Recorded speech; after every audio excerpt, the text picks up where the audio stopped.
علیہ الصلوۃ والسلام.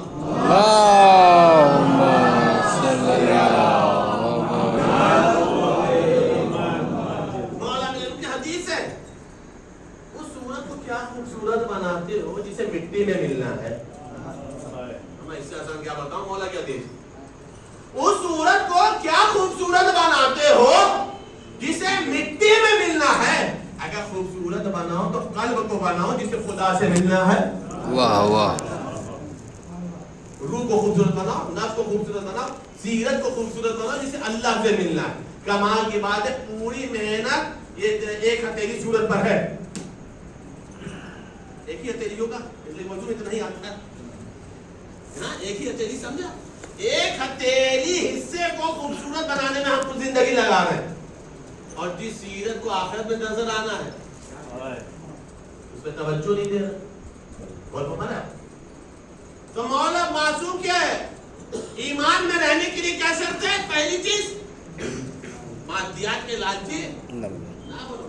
یہ بھی یاد رکھیے, پھر ایک روک کر کے پہلے کیوں قاضی کر دو, ایک دم ہاتھ رکھ کے ابھی محنت مال بیٹھ جاؤ.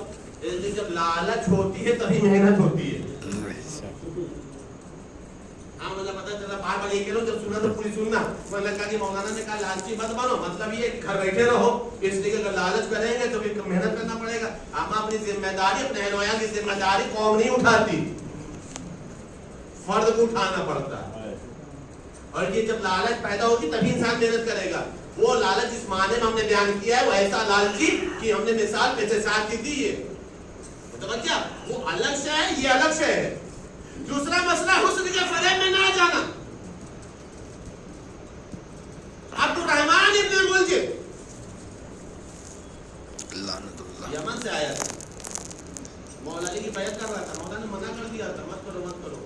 دو مرتبہ ہاتھ بڑھایا, مولا نے روک دیا. رہنے تو کہا کیوں, کر تو میرا کام تھی. تاریخ بتائے تلوار پھینک کر کے چلا گیا تھا, واپس بھی آ گیا. واپس بھی آ گیا. آپ بتائیے اس کو کیا ملا جس بنیاد پر وہ علی کا قاتل بن گئے. کس چیز کا قاتل بنا, کس بنیاد پر بنا؟ وہ کسی اور دھوکے میں نہیں آیا, حسن کے فریب میں آیا. ایک تو ہے, یعنی اگر انسان کو صاحب ایمان ہونا ہے اور ایمان پر ثابت قدم رہنا ہے تو کم سے کم اس حد تک لالچی نہ بن جائے, اور کم سے کم اس حد تک اتنا نہ گر جائے کہ حسن کے فریب میں کوئی بھی پھنسا دے اور نتیجہ یہ ہوگی وجہ اللہ کا قاتل بن جائے. مختصر کر کے بتا دیا وقت کے اندر بات کو. سمجھا, ایمان لانا کوئی معمولی مسئلہ نہیں ہے, اور ایمان لانے کے بعد ایمان پر ثابت قدم رہنا اس سے بھی زیادہ مشکل ہے. اللہ کی بارگاہ میں دعا کرنا چاہیے کہ ہمیشہ ہم اللہ کے دین پر باقی رہیں, ایمان پر باقی رہیں. ایمان کی مشہور دعا ہے نا جسے دعائے غریب کہتے ہیں, سب کو یاد ہے, بچوں کو یاد ہے. 1400 سال پہلے دعا کی تعریف کرنے کی کیا ضرورت ہے؟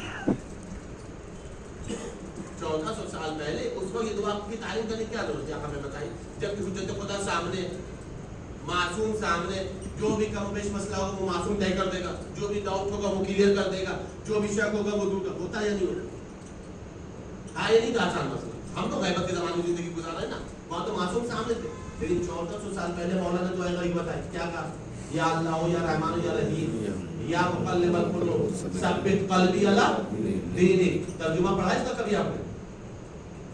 کبھی ترجمہ پڑھا ہے؟ ترجمہ پڑھیے گا تو پوری تقریر کا خلاصہ سمجھ میں آ جائے گا. پوری تقریر ایک طرف, ترجمہ ایک طرف, جو ابھی تک بتایا نہیں. اے اللہ, اے رحمان, اے رحیم, اے دلوں کو پلٹنے والے, ثبت قلبی علی دینک, تو ہمیں اپنے دین پر ثابت قدم رکھنا. یہ تو ہمیں اپنے دین پر ثابت قدم رکھنے مطلب کیا ہے؟ یہ بھی تو سینٹنس ہو سکتا تھا نا, تو ہمیں دین پر ثابت قدم رکھنا. ہو سکتا تھا یا نہیں؟ تو ہمیں دین پر ثابت قدم رکھنا, یہ کافی تھا یا نہیں تھا؟ لیکن معصوم نے یہ نہیں کہا دین پر ثابت قدم رکھنا.